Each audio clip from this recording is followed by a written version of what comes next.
Welcome back, everyone. I want to wish everyone a happy 4th that's in the States. If you're not in the States, happy 4th to you too also.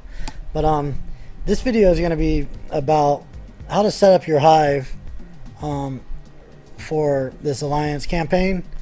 And I'll do 2 setups that I know of that are kind of good. I mean, some people will say the second way's like kind of cheating or a glitch or anything like that.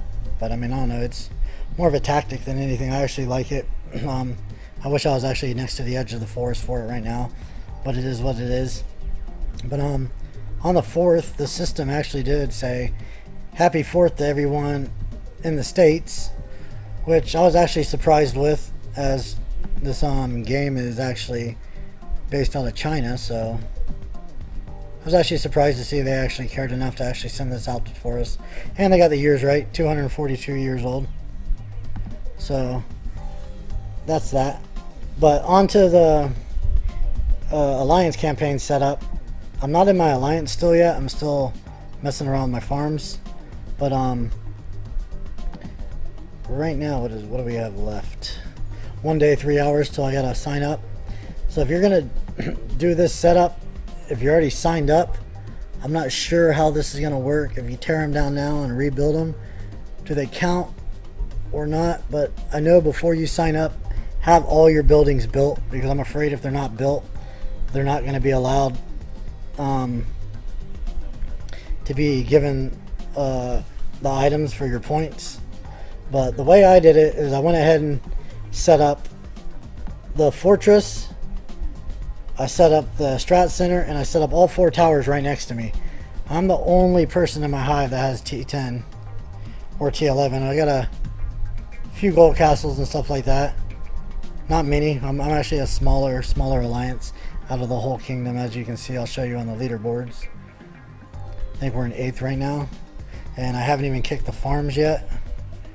So no, we're in 7th right now.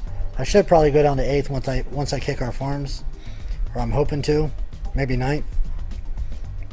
But that's my goal, to drop my power that much. Just because, like I said, I'm the only one with T10s and T11s, and right now all I've been making is T10s, and I haven't even done a stat push or a troop push. All I've been doing is pushing my stats since Kingdom vs Kingdom. So I'm going to rely on all my guys T9s to re-end me on these. But the reason I set it up this way is my marches are only going to be 38 seconds to there, to my strat center.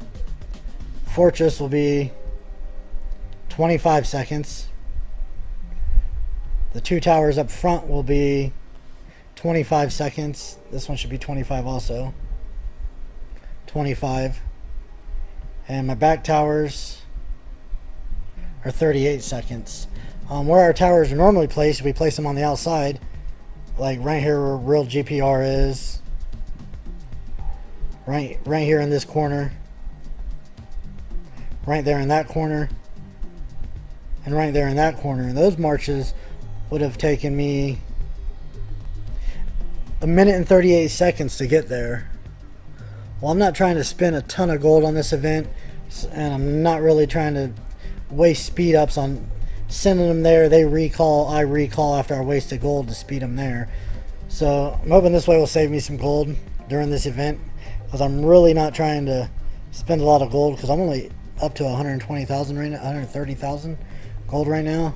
I spent a lot of gold over the past 10 days, leveling up to 36, so I'm like broke right now.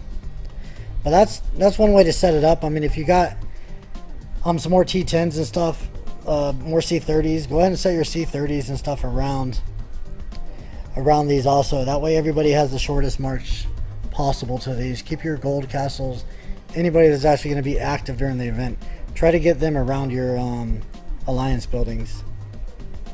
Another way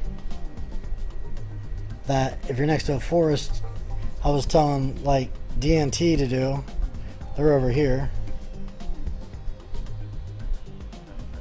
If you're next to DNT and you have your hive lines on the forest side like they do, I told them to move their fortress, their towers and everything right here on the forest side, That way, if you're on the forest side, I mean, if you see how far someone's gonna have to port here on their hive, they're gonna have to port way out to even reach them. So, and that's a pretty long march for them. Or if it's a smaller castle coming to get points, they're gonna port right here, and it's gonna be an easy 0. I mean, you can hit them, you burn them, they port out. So it's gonna cause the attackers to lose a lot more gold to keep coming back and attacking your buildings. Some people might call that cheesy. I mean, I don't call it cheesy. I mean, if your hive's there, go ahead and do it, and that's the way I see it.